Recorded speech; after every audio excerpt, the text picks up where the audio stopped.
We'll center ourselves for a moment before the reflection with a moment of prayer. Creator, we just give thanks for the sun this morning and the warmth that unites us all, even though we are worshiping distantly. We hold each other in many hearts. And we just pray that the written word will lead us to the spoken word, which can help us take note and be part of your living word in the world today. Amen. So as you know, your calendar and the news stations all would have turned over to a new month this week, the shortest month of the year that also somehow in this part of the world seems like the longest month of the year. And of course, the inevitable Groundhog Day. And it's not usually noticed that much, not a lot of fanfare in our lives because it's just another day.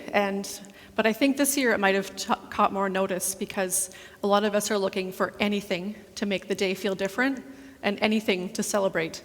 So if it takes celebrating a groundhog and that's the distraction we need, then so be it. So I had to do a little digging to learn a bit more about this day because it seemed like there was more to it than what I'd thought, and it turns out there was. Sometimes you have to do a bit of research to figure these things out. But in 1887 was the first time that this auspicious day was celebrated in Punxsutawney, Pennsylvania. And of course, we know that the groundhog is supposed to come out of the ground. If it sees its shadow and gets scared, there's 6 more weeks of winter. And if there's no shadow, we hope for an early spring. But what I didn't know was that there's roots in this tradition to do with an old Christian tradition of Candlemas, which was when clergy, like the leaders of the church, would bless and distribute candles to all the households in the parish. And that was a way for everyone to count down the light until spring. And candles were also an important way to keep warm and survive the winter. And this would help people they didn't have a visual calendar, so it helped them follow the days until they could count towards spring, which in those days would have been purely about survival. And here's where the hedgehog comes in. The Germans started the tradition. It was more common in their area to have small little rodent-type creatures called hedgehogs. And while some of us might think they're a bit cuter, they're not very, very easy to find in North America. So once people moved and immigrated to Pennsylvania, they found that they could still celebrate the day, but they had to find a new animal to represent it, to represent how to predict their weather. So that's how we know that the tradition is still alive, but it's taken some turns along the way. But what I also realized is it's the exact midpoint between the days that we acknowledge winter solstice and spring solstice. And so it also culminates in what people celebrate in the pagan tradition of Imbolc and St. Bridget's Day. There's so many connections between all the traditions that really follow the light and the patterns of the seasons. So we aren't really all that different after all. So the reason it's significant that these little creatures come out of the ground is because in their habits, the fall would mean it's a time for them when the cold is coming to store up their reserves and go into hiding for the winter. So the body temperature will drop, their heartbeats will slow, and they live off their body for the winter. So in February, it's when the males would come out to have a look around for a mate and then go back to sleep for a while. It's like pressing the snooze button, I think. And then they come back out for good in March. Now, I don't know how much credence to base on these dates because Wyerton Willie in Ontario saw no shadow, so predicts an early spring. And Punxsutawney Phil, who's not that far away from us really, he saw a shadow, so he's predicting 6 more weeks of winter. So I think we get to pick whatever one we prefer. And I am a solar-powered person. I say that because I get a lot more energy when there's sunlight, and so I think I'm going to choose to focus on the Ontario prediction, which hopefully means a quicker spring. I think it's about a half dozen of one or the other. But in either case, let's look forward to an early spring, shall we? The scripture this morning is not quite a connection to Groundhog Day, but we'll work our way through it. I think you'll follow me eventually. So we have a story of healing from the Gospel of Mark. Before this, he's already been noticed out teaching and preaching and casting out what were called demons. And the verses today are speaking of the first time he practiced a specific healing. And it's significant when we read this because there aren't as many times in the gospel that women are mentioned or that women are named. And that's just a reflection of the culture of the day and how men had certain status and men recorded the stories. And so this is how we hear the story. But it's very significant that the first person he heals is a woman, because it meant that he was approaching people that were normally less seen and less acknowledged. And so he was going and siding with an ordinary person and making her feel seen. And she would have been somebody marginalized, because in the story she doesn't even have a name. So that means she was lower and more common than some people. And he was reaching her to make sure that he made a difference in her life and that she was seen. And so the verse says, in short order, she recovers and is able to rise from her bed, and then went on to serving Jesus and the others. That would have been the normal custom of the day, and we don't know precisely how quickly these events took place. I hope today, if we did a translation or a reiteration, we'd give her a few more minutes between the healing and when she went back to offering the hospitality. But be that as it may, it meant that she was able to return to her role in society. So the fact that Jesus intervened with her to let her be included and no longer be ostracized for being different, for being sick, for being weak, it's a significant step that he's made there. So we're going to make the leap now into the topic of Groundhog Day, and then we'll start weaving those parts together. Groundhog Day! Groundhog time. 1,000 people freezing their butts off waiting to worship a rat. Weatherman Phil Connors is spending the day in Puxatawney, Pennsylvania. Phil? Ned Ryerson. I did the whistling belly button trick at the high school talent show. Bing! Bang! But Phil's about to find out he's not just stuck in Puxatawney. Will you be checking out today, Mr. Connors? Chance of departure today, 100%. He's stuck It's Groundhog Day! in Groundhog Day. I'm reliving the same day over and over. Phil? Ned Ryerson? Bang! Do you ever have deja vu, Mrs. Lancaster? I don't think so, but I could check with the kitchen. Well, it's Groundhog Day. Again? At first, he was a little anxious. Phil? What? Will you be checking out today, Mr. Connors? I'd say the chance of departure is 80%. But now, We could do whatever we want. he's discovering the possibilities Don't you worry about cholesterol? Why? and living life like there's no tomorrow. Phil Connors! Like there's no tomorrow. So you've all gotten a hint. So if you're curious now, I'll let you know that we let our kids watch it with us last night. It's on Netflix, so it's out there if you need a little trip to 1993 and remember that movie. So what is the connection then that I'm making today between healing and Groundhog Day? I know the events aren't really technically all that connected, but what I've noticed is from this one obscure movie, it was popular in its time, but so many people nowadays are calling COVID times and the restrictions like living in Groundhog Day. Because you ask somebody how they're doing and they say, I'm fine. And you say, what did you do yesterday? And they'll say, I don't know. Every day looks the same. I keep doing the same things and there's nothing on my schedule. So there can be some peace in that, but there can also be some boredom and some anxiety-inducing feelings about this lack of variety that we're seeing right now as we're trying so hard to follow the rules. So what I noticed in the story is because Phil doesn't want to visit Puxatawney to uncover these Groundhog Day festivities, it's all really beneath him when he goes into the movie. He's very snooty about it, but this fluke somehow causes his unhappy day to keep repeating. And like I said, some of us are having some repeating days, and some of them are happy repeats and some of them feel rather unhappy. And so it made me wonder, how can we find healing in this long blur of repeating lockdown days? And I've heard from some of you, and I've seen what you post, and I've had conversations, and I noticed that we're trying to find ways to heal by slowing down to take notice of what's outside our window near the sidewalks and trails. So here's a picture of some of the stories I've heard. I know that people have slowed down a bit more than ever, and even though the winter might not be our favorite time, if we're dreading the cold and dreading the darkness, it gives you a chance to see things differently. And so I know there's people who take pleasure in watching the squirrels doing their daily squirrel show of eating in the backyard, and people who have a trail nearby and can watch the deer.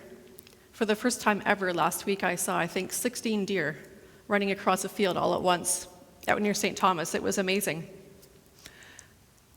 And of course, cardinals, I know a lot of people like to watch birds, and I've even caught my spouse watching birds more than he ever admitted he would, because his classroom at school is counting birds, and now it's this kind of neighborhood obsession. But I know that many of us take pleasure in seeing the different colors that can pop up in the winter, and the cardinals, of course, remind people of loved ones that they're missing, and it's nice to have those signs through creation that can help us get a bit of a hint at some spirit working its way around us. And this one might not be as common in the London neck of the woods, but out when I'm driving between home and here, I do often see some turkeys, and they're a lot easier to spot on the snow. So that's usually a good thing, is they're rather large and they're not very good with a run-in with the Jetta. So the next slide is another little hint at doing things differently and making the days not blend together. So my friend just outside of London posted this week, and this is her Valentine's tree. So she went from having her Christmas tree, and she said to herself, I live by myself, I can decorate how I want. And so she decided to take her Christmas tradition and turn it into a winter tree. I didn't see a picture of that one. And then she's going to have this Valentine's tree. And we can only guess that she might eventually have a St. Patrick's tree if she wants, and she might even keep it up for Easter. So it's just a way of finding some quality time to enjoy the decorations and the colors and making peace with all the extra time she has to spend at home. And I know that some of you too have tried things to make your days a little bit different, whether you celebrate those dress-up meals or have Zoom parties and Zoom church groups. And sometimes those events, they seem so artificial and two-dimensional, but sometimes you can get some great laughter and sharing and even some tears through this medium that allows us to stay connected, which offers us at least something while we're waiting. So we're thankful for that. And the next slide shows a very common pandemic pastime, which is just walking. Everyone's having time, if they can, to pace around the neighborhood, and a lot of people have their companion dogs to help remind them to take care of themselves and get outside. And I love how, even if we don't have the energy to go for that walk, the dog won't let us forget. So it's a chance to have our little companions keep us active and get that sun on our faces when we really need that healing. And I put up this picture that my nephews did last week with my sister. They went for a walk, and she convinced them to go out into a frozen patch where it was all undisturbed, and they tromped out a smiley face. And I know there are fancier ones out there of people who do this artistry out on white snow, and I'm not quite sure how to make that happen, but I thought we could all make a happy face in the snow. That one's a bit easier to achieve. And the next one is some of these home-based healing pleasures. There's lots of healing and contemplation in the time we're taking with the puzzles, or maybe finding a way to connect with the LGBT community in new ways while we're apart. And of course, ways to connect with books, and whether it's books on tape or podcasts and book exchanges. People are finding ways to do porch exchanges or do those drop-offs and pickups through the library. We're finding ways to spend time with those books. And it's the only way right now we can take a trip. Well, we have no other choice. And it's another way to get a new perspective. Like right now, there's so many reading lists out about Black History Month and the ideas that we can get from learning perspectives from other people that we hadn't met before, but that we can empathize with once we've taken the time to read something from a different point of view. And this one makes me laugh because in our home there's a lot of reinventing, and I'm not sure if anyone else is there, but some of us have found ways to use up the old paint and recruit a partner or recruit a child to help, whether they're willing or not, because we have this space we're in and we're looking for some variety. So I imagine some of you have found some new colors to brighten up the space. Maybe you've painted up the trim or fixed up a room. Or like us, sometimes you just keep moving furniture just to see if you can find a new way to set up your space while you're waiting and waiting for that next Groundhog Day to arrive. But there's something peaceful about finding these hands-on ways of things that we can handle about the space we're living in. And I know for some of us it's also uncomfortable or confining to be stuck at home and feel like there's nowhere else to go. But I hope we also consider a way to frame it that we have this time in our very own habitat And we can have a look at where's the clutter, or have a look at what we were avoiding during busier times, and what needs healing right here at home, or even closer, right here in the heart. And sometimes it's more than just moving the furniture that we're working on. And the next slide is just a solitary bench view, because I know that not everyone has a safe haven at home. And so we do pray for those who find their home to be a place of struggle or violence, or a place where they feel trapped. They can't be themselves. Maybe it's a partner who's unsafe, or young people that I worry about so much right now who don't feel safe revealing that their identity might be different than what their parents expected, and that they identify with the LGBT community, and how long those days must be as they wait for freedom to explore a new place to live and a new place to express their true selves. But I'm encouraged because here I know we offer a community that's open and caring, and I pray it's enough that we help people who need resources and healing and hope, that when they're surrounded by this community, even if it's the online space, that people are feeling that healing and potential. And my other observation about this one is that it's such an unbalanced time, because I know that some of us have homes that are so empty, and it's so hard to be alone all of the time. And I just wish that I could help you with that, because some of us, like me, have very, very full homes, and all the rules suggest that we can't switch and we can't share all that energy. And sometimes some of us would give anything to be sitting quietly on that bench, and some of us would love to have somebody come alongside us to share that time. So I know the balance will come back, but I know it's not there yet. So we have to find ways to keep healing while we're waiting. And some of the stories that I hear, like this one picture, I just couldn't believe the news. And I read this beautiful story. I think some of you saw it this week. This beautiful, beautiful man has made his way to heaven this week. And this is Captain Sir Tom Moore. And he's a British World War vet, so he lived in Britain. And he died last week at the age of 100. But what's so amazing about him is this late in life, this little man decided for his birthday that he was going to walk laps around his garden, which we would call a yard, but he had a garden, and he was going to walk 10 laps each day with his walker, because he wanted to raise hope and money for the COVID relief efforts. And he wanted to raise 1,250 pounds, and within a day he did, and then it kept going. And so I don't know how the numbers work here, and it seems like a lot, but it says on the website, so maybe it's true, that he raised close to 45 million for healthcare and COVID relief across Britain. And it's pretty amazing to think that a person of this age who knew he could not heal, he could not reverse time, but he could still offer something to give a bit of hope every day and a bit of motivation for himself to live for every day of life that he had left. And I just think it's so amazing how much hope and encouragement he offered other people through the simple act of just walking those 10 laps a day around his little courtyard. So rest in peace, Mr. Captain Sir Tom. And his saying that he shared that became a popular saying across Britain was, he said, "Please always remember, tomorrow will be a good day." And that's a pretty good way to end your day, just to say, we're putting it all away, we'll have a nice rest, and tomorrow there'll be a new day starting. And so I share this image because I think in this time we can all think of people who've been angels for us, and especially in the field of care and the people who do the caring. People who love and care for perfect strangers. They might be I consider them the miracles of modern medicine. They find ways to keep showing up for us so that we can have healing and hope through our physical health or our mental health, and caring for people that we would love to care for, even if we can't reach out and touch at this time. And so we keep encouraging them and praying that they will find the rest they need so they can continue serving in the way they need to, but that they also find healing for themselves so they can offer it more to others.